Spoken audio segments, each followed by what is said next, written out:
Ibu-ibu pakai tas bagus sudah mulai musuh masyarakat. Apalagi tas Hermes. Bukan dia yang salah, suaminya yang ditangkap. Anak-anak pakai motor besar, jadi musuh masyarakat. Ada foto pejabat luar negeri berlibur, musuh masyarakat. Satu langkah lagi apabila ini tidak selesaikan keadilan, akan jadi lagi tahun 98. Dan kita tidak ingin itu. Kita harus hindari itu dengan pemerataan yang ada.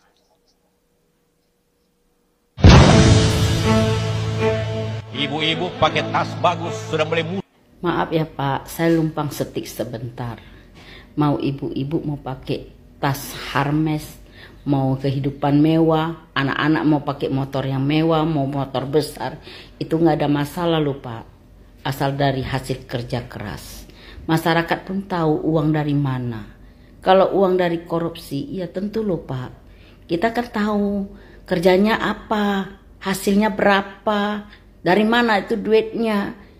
Ya tentu jadi musuh masyarakat lah Pak.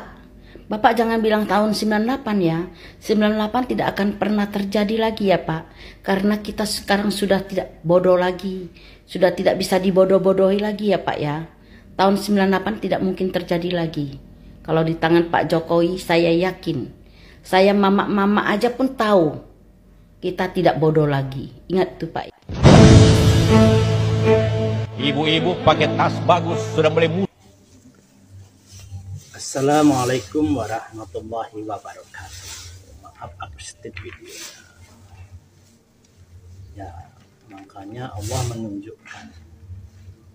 menunjukkan lewat istri, lewat anak. Jadi keburukan orang tuanya, keburukan ayahnya hasil korupsi, akhirnya buat berpoya-poya, bersenang-senang, buat hura-hura, buat beli ini, akhirnya Allah menunjukkan. Banyak contoh udah di Indonesia. Karena perilaku anaknya kena orang tuanya diseret. Jadi Allah itu maha tahu. Jadi menunjukkanlah melalui anaknya tadi. Itu yang jelas. Makanya hasil korupsi jangan buat sombong-sombongan. Ya. Buat sombong, buat pamer. Akhirnya Allah murka. Itu yang utama ya. Jelas. Akhirnya menunjukkan jalan untuk menangkap orang tuanya. Duit dari mana itu? Mantep lah. Makanya Allah tidak diam. Oke. Cukup sekian dari saya. Wassalamualaikum warahmatullahi wabarakatuh. Ya, yang 50% lebih dikuasai oleh penduduk etnis Tionghoa. Halo, dengan saya Toms dari Tobelo, Halmahera Utara. Ini Pak JK ini kok rasis sekali ya. Bicara tentang etnis Chinese, ya katanya menguasai 50% lebih. Kenapa rasis begitu Pak? Selalu setiap menjelang pilpres Anda begitu rasis. Papa saya Chinese, mama saya pribumi. Ya, dengan statement Pak Haji ini, ya, sekira Anda tidak cocok jadi pemimpin. Saya menyesal punya wakil presiden seperti Anda.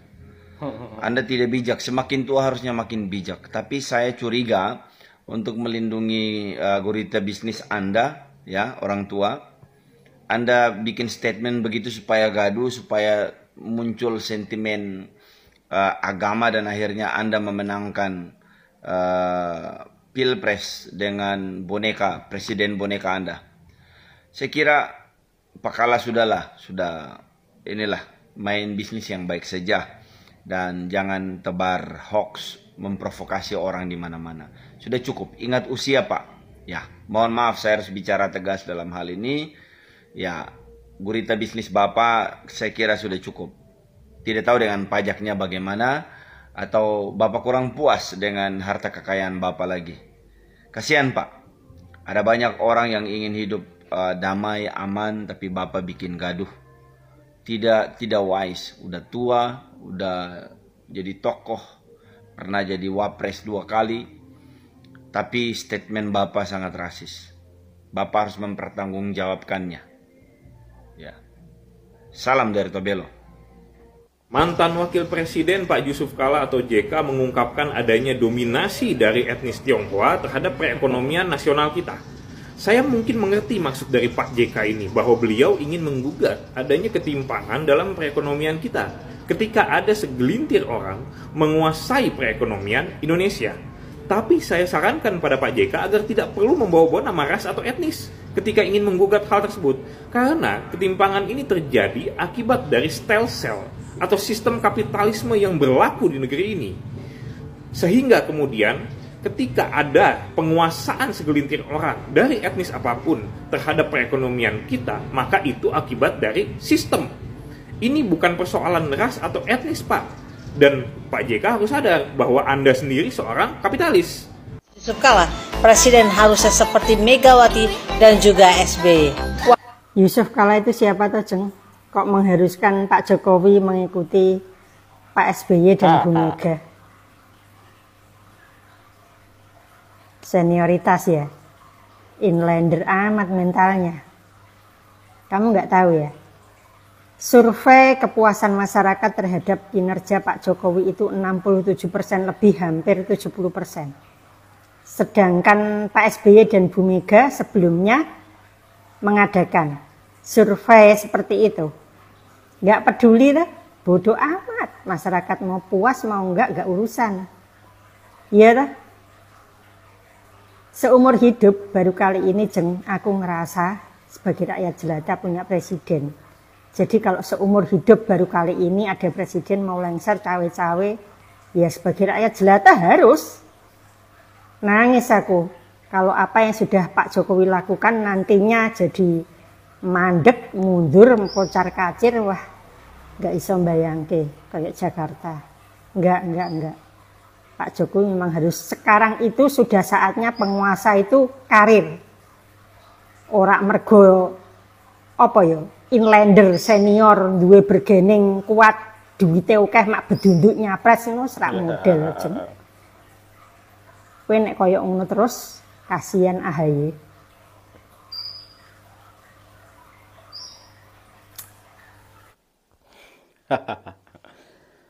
Saya kira apa yang disampaikan oleh Pak mantan Wapres ini blunder, teman-teman.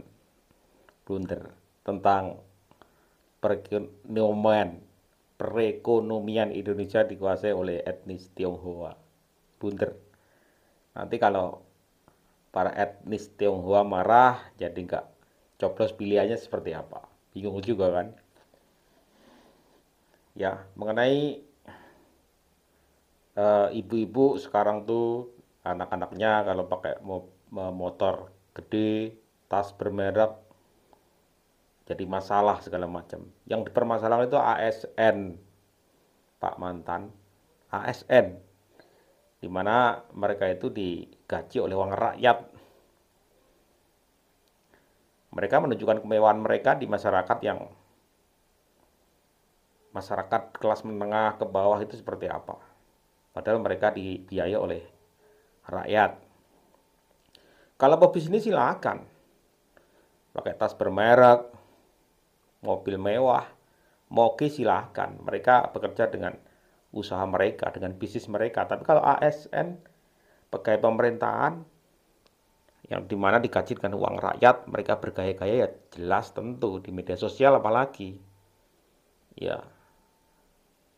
Dan ini era-era media sosial, jadi jangan sampai orang digaji dengan uang rakyat bisa bebas bergaya, padahal mereka digaji dengan uang rakyat.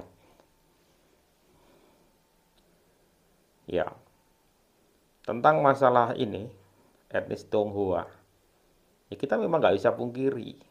Mereka lah yang menggerakkan perekonomian juga, di mana banyak ribuan orang, ya, sekarang bukan pengangguran lagi, karena menjadi karyawan di bisnis mereka.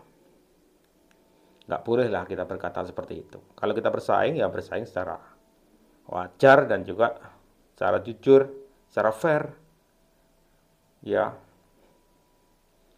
jangan katakan mereka Tionghoa pribumi, jangan. Mereka juga bangsa Indonesia juga. Ya, kalau toh mereka bisa berjaya, karena mereka kebanyakan bergelut di bidang usaha, bisnis. Ya, bukan di kalangan-kalangan yang dibilang pribumi itu, yang selalu mengandalkan jadi ASN, bekerja di pemerintahan. Jadi wajar kalau mereka sukses di usaha, itu wajar. Ya, kita bisa mengejar mereka juga, tapi dengan cara yang fair. Lagian banyak juga tuh pengusaha-pengusaha dari bukan Tionghoa, banyak. Banyak. Jangan bilang hanya Khairul Tanjung, jangan. Erick Thohir ada. Sandiaga Uno ada. Banyak. Jadi jangan rasis lah, jangan membawa-bawa ras, jangan, berbahaya. Ya. Lagian Pak JK bilang, Pak Jokowi dilarang cawe-cawe, jangan cawe-cawe. Sementara Pak JK sendiri juga cawe-cawe, padahal mantan wapres. Seharusnya jadilah bapak bangsa, begitu. Dia mengatakan itu kepada Pak Jokowi, sementara dirinya juga melakukan hal yang sama. Ya, seperti apa itu? Ya. Inilah yang membuat masyarakat itu menghujat Pak mantan wapres ini. Karena kita juga nggak tahu gimana jalan pikiran Pak JK. Yang notabene Pak JK itu pengusaha kan. Ya wajar lah dia bilang seperti itu. Merasa tersaingi atau seperti apa kita nggak tahu. Ya Allah alam bisawab. Masyarakat bisa menilai. Assalamualaikum warahmatullahi wabarakatuh.